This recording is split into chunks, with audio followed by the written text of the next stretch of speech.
Hey, what's up, guys, and welcome to a special edition of Player Pool. Going to be breaking down the two-game Monday night slate on this one. We got two great games in Baltimore versus Tampa Bay and the Chargers versus the Cardinals going on tonight. Special Monday night. I'm going to break down the player pool. I think that we can figure out some ways to maybe get away from the chalk in this one and try different building styles to try to get different. I'm going to be building with Roto Grinders Lineup HQ in this one. So make sure to stick around. It's going to happen right after this.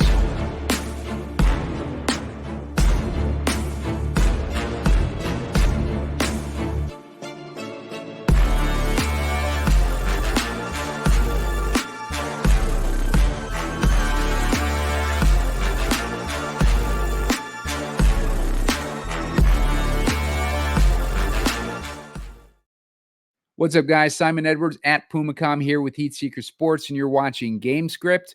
Actually, this is a special edition of Player Pool, and we're doing Player Pool today. Got two games for the Monday night slate. I've put out Game Script episodes for each of those, so you can catch them on YouTube already. Make sure to check those out. Subscribe to the channel while you're out there. I'm looking for 1,100 subscribers by the end of tonight. I need about 40 left to get there, so appreciate all the help there. You're going to want to subscribe to get alerts when all these videos come out, because I don't really post them at set times or anything like that. They're just kind of random, especially with these shorter videos. I wait for injury reports and stuff like that to come out before I put out my favorite plays in a short video, usually around an hour or so before lock. But you're going to want to sign up for alerts to make sure that you get the alert for those, and hit the like button. I'm looking for 30 likes on this video to put out a shorter video later on with some of my favorite picks on the slate. So now that I've told you guys about that, let's look at this player pool. I'm going to be doing this a little bit differently than I normally do it. We got the two-game slate and the player pool. I'm going to build with the lineup HQ from Roto Grinders. I used to work for Roto Grinders. I know there's a lot of good people there behind this technology and behind building lineup HQ, and I trust them probably more than I trust anyone else in the industry. So make sure to check them out. A lot of good people that come on my show still work there, like Dean and Bobby Gomes, guys like that. And Dan Bach is a good guy too. So let's get into this player pool here. Let's get rid of some of the scrubs right off the bat that I'm not going to be using in my lineups. I've first bulk action, I exclude everyone. Oops, I'm actually adding them into the player pool. So we want to get rid of those guys. All right, so I've excluded all. I'm going to go through the player pool and just pick and choose the guys that I'll keep in my player pool. I like Lamar Jackson a lot. I'm going to put in all the quarterbacks, and we can just do process of elimination with them. I like Baker Mayfield tonight. Not a huge fan of Kyler Murray tonight, but I'll put him in the player pool. Godwin I like. Dobbins I like a lot. Derrick Henry's always good. Mike Evans, Zay Flowers. We keep Justin Herbert in there too. James Conner, Ladd McConkey, Marvin Harrison, Trey McBride, Kate Otten. And go with stick with Joshua Palmer. Keep him in there. I'm going to stick probably away from this Tampa Bay running game in this particular matchup. They're going up against a Baltimore defense that has the top defense in the league. I just think we can go against running backs. I think we can go in a different direction there. I'm going to focus on that passing game. Going to put Bateman in there. Now, these guys, playing a couple Tampa Bay running backs would be definitely a way to get different tonight. But I don't think it's the sharpest move. Wilson, I'm going to put Hill in there. I'm going to keep the Ravens defense. I'm going to keep Andrews in there. Simi Fehoko, I like his matchup. Will Dissly, Isaiah Likely, we want to keep. Chargers. Dortch, not so high on Dortch now that Zay Jones is back for Arizona. I think he's going to eat into Dortch's upside. And Dorsch hasn't really showed upside to begin with. Sterling Shepard, I'm leaving in. Cardinals, I want. Tucker, same situation as I talked about with these other Tampa Bay guys. Looks like, yeah, I'm going to leave Tucker out there. Bucks. Let's see. I'm going to keep Aguilar in there. I'm going to keep Vidal in there. Darius Davis might be an interesting guy. Other than that, McMillan and Palmer, I think we can leave in our lineups tonight. So let's go into our player pool here.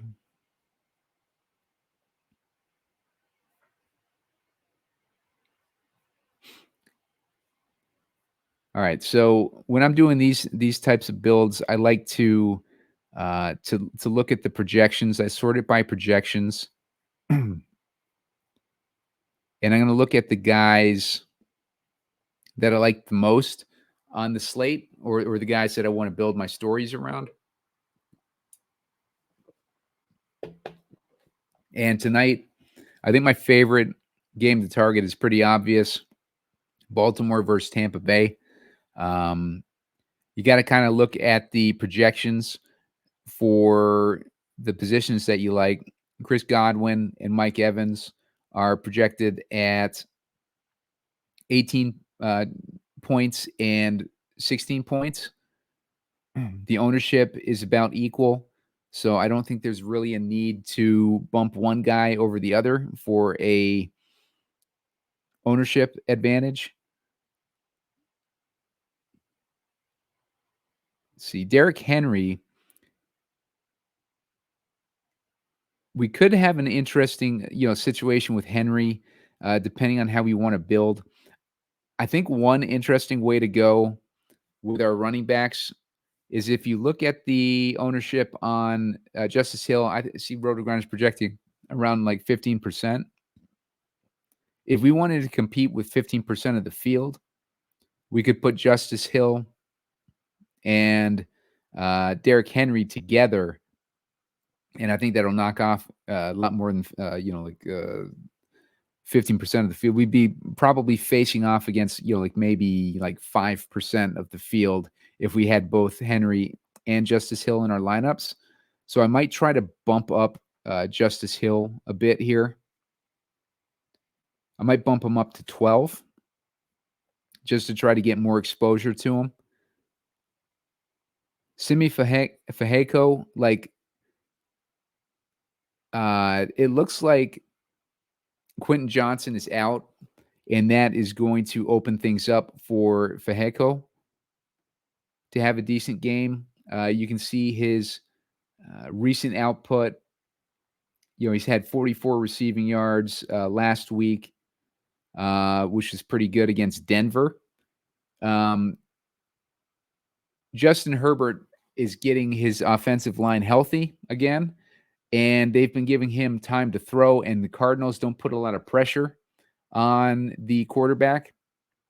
And Faheko's average depth of target is about 10 yards, and that is right in line for what Justin Herbert typically throws.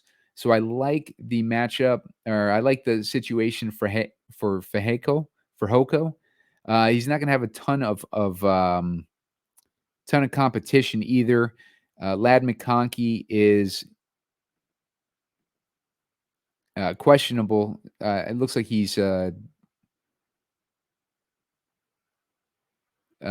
doesn't have a designation next to him now, but he was questionable earlier. But regardless, I think that he would be a good pivot off of McConkey. McConkey's got a 51% projected ownership, versus about 5% for Fehoko. And if you think that, looking at his output, his DraftKings points that he's put out: 8.3 for McConkey, 17.7, 7.4, 4.6, 14.9.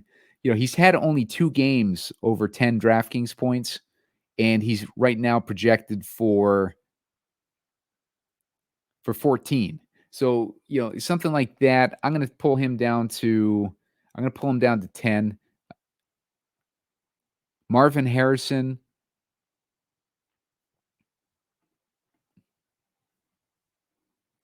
in this matchup against the Chargers. Chargers have been good, obviously, against the pass. Chargers are only giving up 15 DraftKings points a game to wideouts.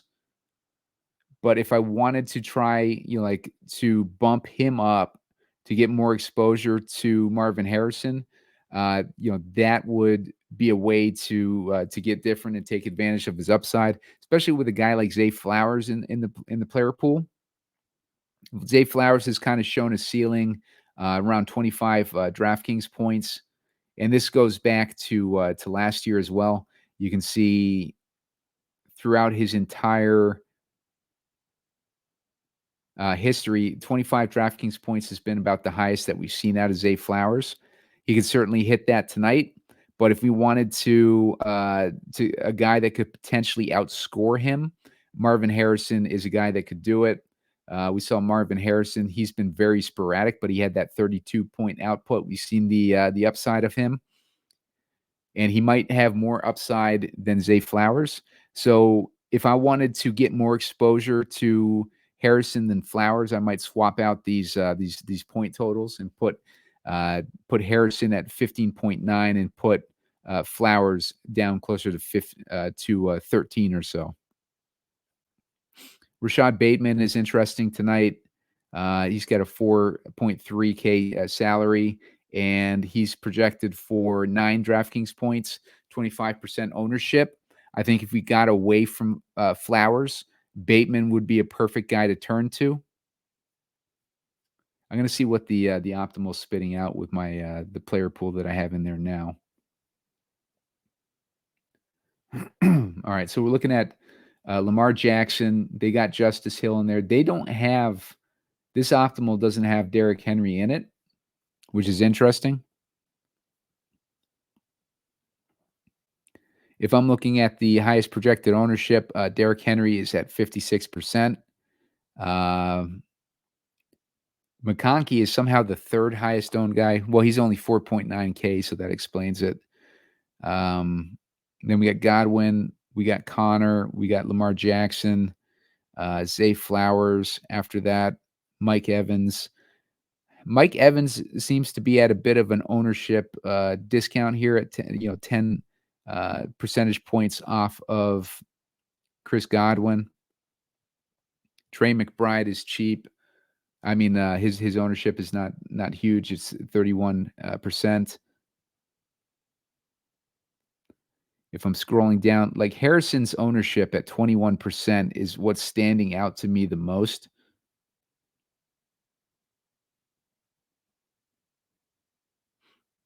And if I scroll down even more, I'm trying to find more upside guys with the lower ownership. Likely at 14% also stands out to me. And Fehoko stands out to me as well with his situation in the Chargers with Quentin Johnson being out. Those guys are all interesting to me. So I'm going to look at quarterback projections. I see Baker Mayfield at 19%. He's got a matchup that is an upside matchup, and you've seen what he's done in upside matchups in the past. I'm going to bump him up. I'm going to bump him up to around 25 because I think he can have a much better output than what he's getting credit for there. Lamar Jackson. I'll keep Lamar Jackson where he's at.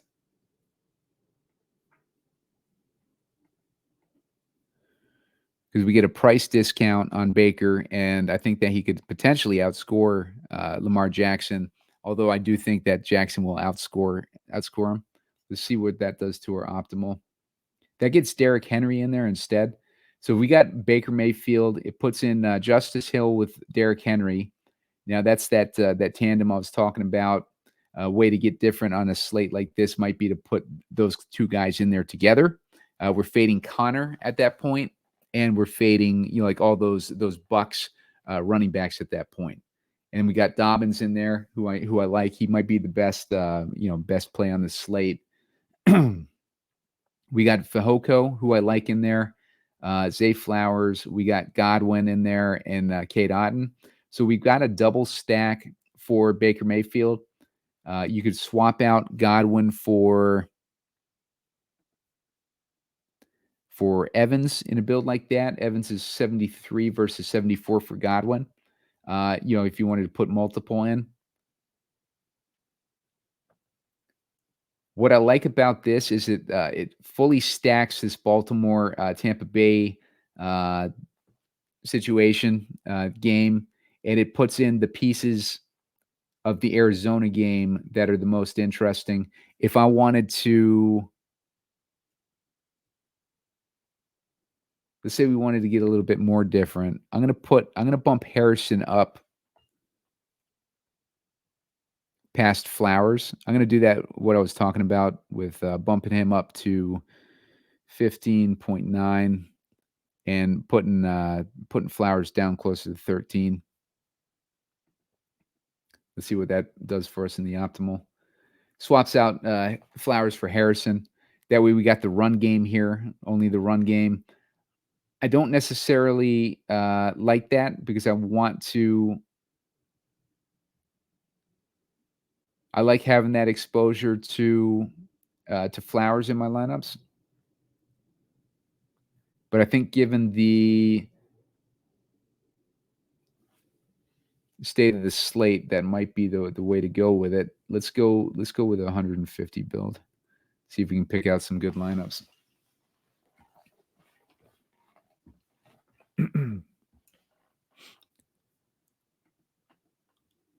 It's always different to build with optimizers instead of like going with straight on the DraftKings app like I normally do. All right, so this is with those projections that I adjusted. I'm getting 100% J.K. Dobbins.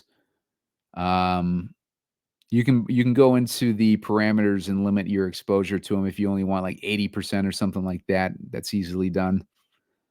Baker Mayfield got 99% exposure to him. I probably don't want that much exposure to him, but for the sake of just scanning through these lineups, we'll just kind of leave it as is. See if there's any interesting guys. That Marvin Harrison gave me that 63% exposure to, 48 for Evans. Derrick Henry, I got 30% exposure to, and you go down the list there. So this is the first one. This was the optimal that I saw already. Okay, so we got Baker Mayfield with Justice Hill and James Conner. Conner, I don't like Conner against this defense. I'm going to change up his projection. I don't want to get polluted with Conner lineups.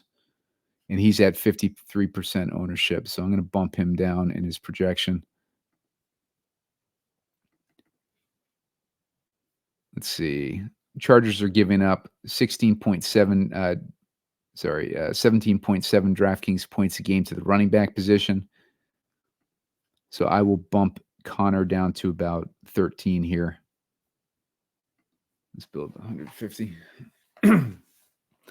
This is how I typically build with an optimizer, just putting projections, making sure I get the guys that I like. Then once you get closer to the guys that you want, you can start setting rules for groups and stuff like that you want. All right, so this first one, that's that one I like with Justice Hill and Derrick Henry in the lineup.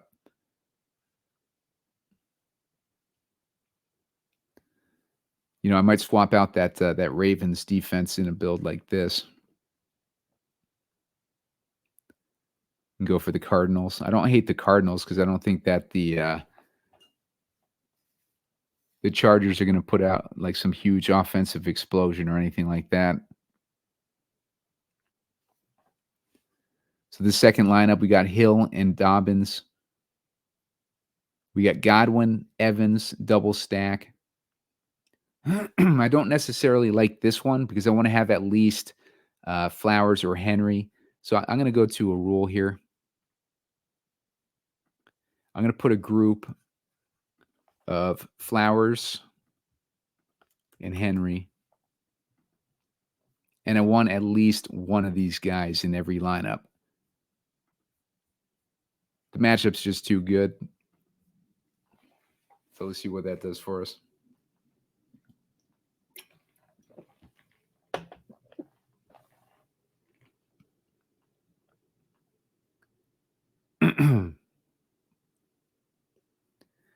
It takes a minute for this stuff to process, but yeah, J.K. Dobbins, probably the best guy on the slate. I think the matchup against Arizona, if you check out the game script shows, I went over it in more in depth, but the matchup for him against Arizona, Arizona's giving up 23.4 DraftKings points a game to the running back position. It's really a middling matchup, but as far as the slate, it's the next best to Derrick Henry. The thing with Derrick Henry is he doesn't have a history of success against Tampa Bay. He's faced him a few times. He's never gotten over 50 yards, and he's never scored a touchdown on him. Obviously, that was with different teams. That could turn around easily, but just be aware of that with Derrick Henry if you're trying to come up with a reason to fade him.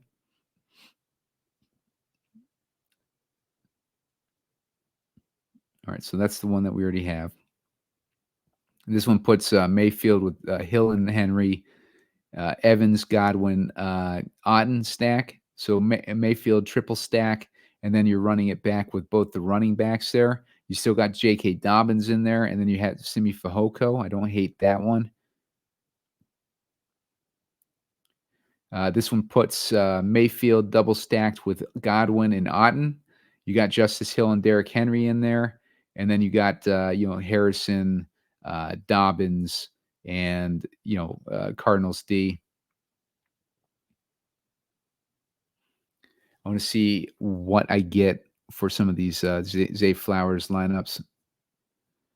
We got Mayfield to Godwin and Otten, running it back with Justice Hill and Zay Flowers, which makes a lot of sense because if the Bucs are hitting them hard in the passing game, then they're going to be more favorable of a game script to Zay Flowers and Justice Hill. So I think correlation-wise, that makes a lot of sense. On the other game, we got J.K. Dobbins and Joshua Palmer running it back with Marvin Harrison. Again, I might swap out of this Ravens D to someone, one of the defenses in that other game. I think this lineup makes a lot of sense too.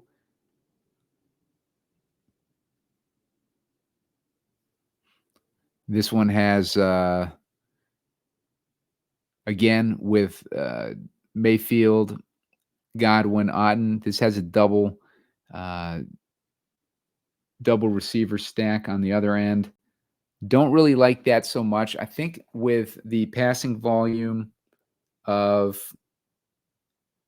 the Ravens, like that might not work out so well just because I don't think that Lamar Jackson puts up enough output. Let me check real quick and see like how many receivers was the max. I see one game, like if you're going to have two receivers with Lamar Jackson, I think you want a receiver and you want a tight end as opposed to two wideouts.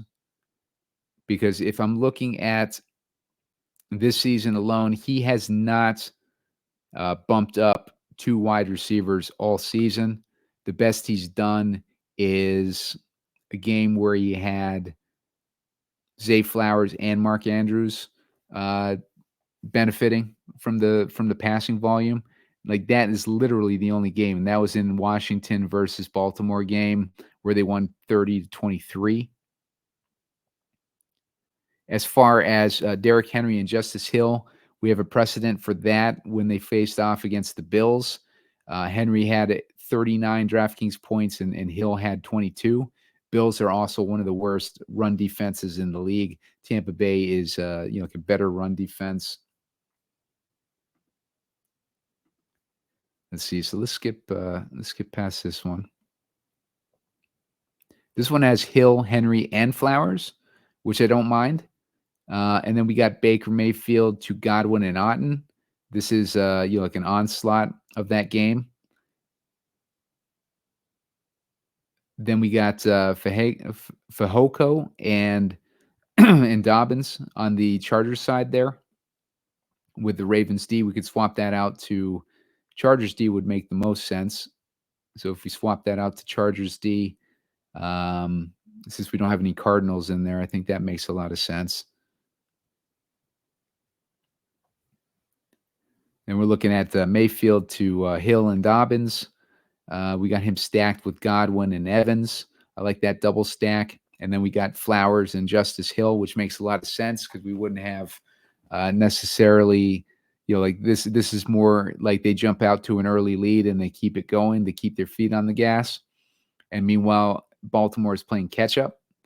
And then we got Dobbins and then we got Disley and Ladd McConkey in there. See how much Trey McBride I'm getting in these lineups. I want to make sure that I'm getting exposure to him. He's got a good matchup against zone coverage. He gets heavily targeted against zone coverage, and the Chargers run zone coverage at the highest rate in the league. So I want to go into my tight ends here, and I want to bump up. I'm going to go into flex in general. I want to bump up to make sure that I'm getting plenty of Trey McBride. I'm going to put him above. I'm going to put him at 14 projection. If we go into his history, 17, 18, he's beat it a couple times. Last year, he was used a lot more. But let's try this with Trey McBride bumped up.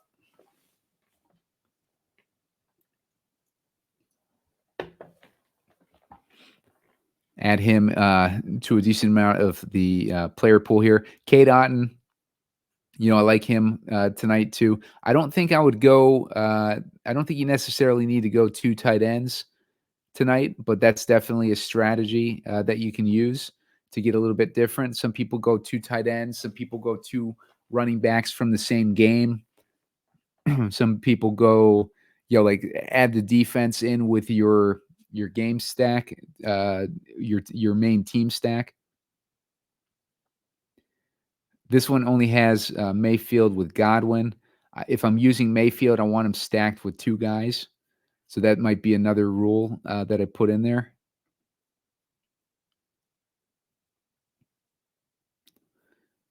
So I'm going to put in Godwin, Evans, and Otten. Those are going to be my favorite. And then Shepard. I'm going to put those guys in, and I say max of 2 of these guys with Baker Mayfield in the lineup. I'm going to go back in here and look at these cheap guys. I'm going to get rid of Trey Palmer. He's coming off of an injury. And Jalen McMillan wasn't getting as much work with Sterling Shepard in there. So I'm going to take him out too, just to whittle this player pool down a little bit. All right, so let's build this next output and see what happens with that. One interesting note with Will Disley, now that I'm looking at him, is Hayden Hurst is out, and the other tight ends on that team are blocking tight ends. So Will Disley will be the only one likely running routes for the Chargers. All right, so gives us Mayfield with Godwin and Otten. Probably puts a little bit too much from that Chargers game than I would like. They're not a pass-happy offense, so I don't necessarily want to have more than 1 receiver. This is where, let's see, I'm going to put these guys as Tampa Bay receivers. I'm going to put these guys as Ravens. I'm going to build a new group. I forgot what I was building here. Oh, yeah, Chargers. All right, let's go into groups.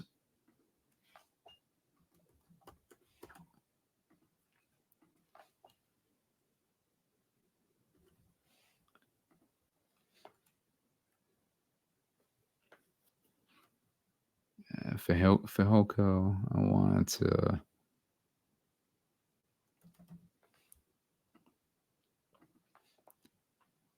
Palmer, Fehoko, and Disley. I don't want to have more than one pass catcher from the Chargers. So let's try and build this out again. See where that gets us. Reason I don't do that is because Justin Herbert just has not been getting volume. If you were building a Justin Herbert build, if you wanted to go in that direction, then you could have like maybe two pass catchers in there with him, along with Dobbins. But I'm probably not going to go in that direction. But keep in mind that Herbert, like if this game busts, if the first game busts with Tampa Bay and Baltimore, then Herbert could easily be the highest scoring quarterback on the slate. I just don't think it's going to bust. I'm not willing to bet against it. And you can see that for some reason they put in Palmer and McConkey in there. I probably have too many rules.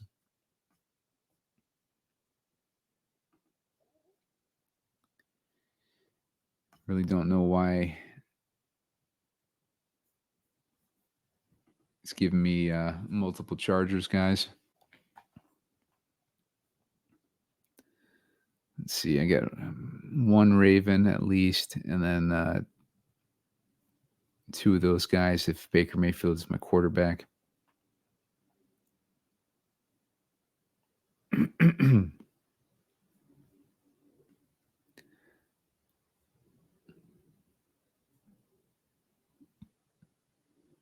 Well, these lineups are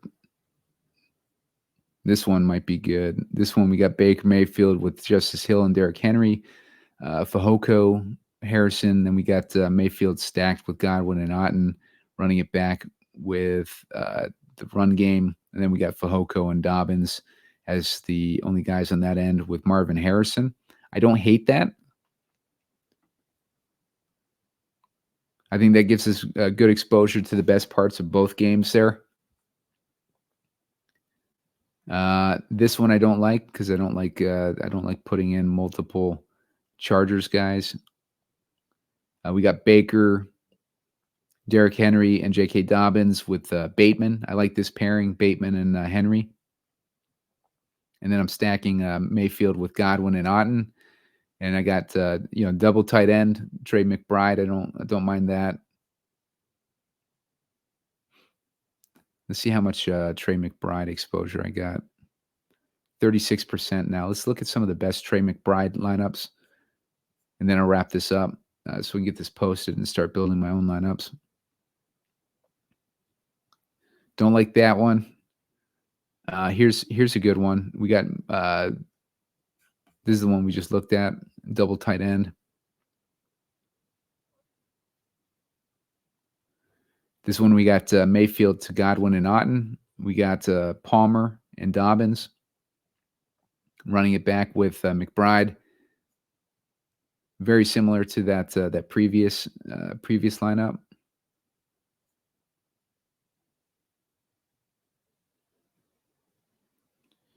Except it literally just swapped out McConkey for Palmer. I like McConkey's upside a lot more than Palmer's. But, I think from an ownership perspective, I think it makes sense to pivot. McConkey's at 51%, and Palmer is at 20% projected ownership right now. So that makes a lot of sense to pivot to Palmer from McConkey. This one has Baker with Sterling Shepard and Godwin, running it back with that running game again. And then we're looking at Palmer and Dobbins in this one with Trey McBride. I don't hate that. Trey McBride, if I was ranking them, McBride he's the easy favorite tight end on the slate. Likely, I would probably have as my second, and then maybe go Otten and then Andrews. I don't know why Andrews is higher owned than projected owned than likely, but that gives you an idea there.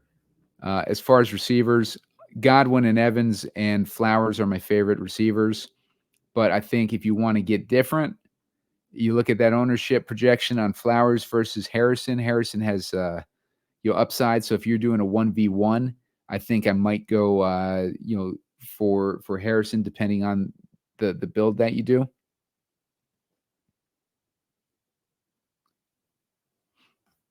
And quarterbacks, I like Baker Mayfield and Lamar Jackson. Is pretty straightforward there. Murray consistently just under delivers. One output over 20 DraftKings points so far this season is when he got 28 DraftKings points against the Rams, a horrible defense. And Herbert, he's just non-existent in the fantasy realm right now.